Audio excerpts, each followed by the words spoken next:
ये रोशन Sai welfare network और राशिद महमूद के दोनों के बामी इश्तराक के साथ इसका एहतमाम किया गया इस कैंप का, जिसका निश्चित की बहुत ज़्यादा फ़ायदा होगा। आवाम अपने मसले लेके आती है, मसाइल लेके आती है, चेक करवाती है और मेडिसिन लेके जा रही है। मेडिसिन फ्री मिल रही है? जी फ्री मिल रही है। हाँ ठीक ठीक। गवाया गया जी इलाके की बेहतरी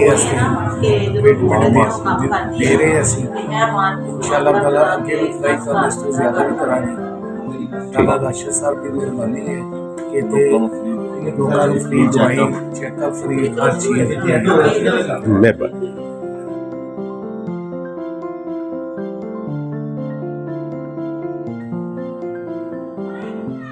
ठीक है, यहाँ से मुफ्त लगवाएं। शुक्रिया।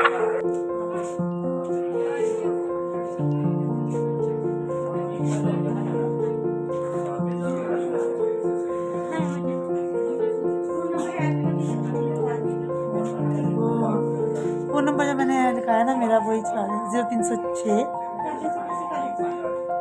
0304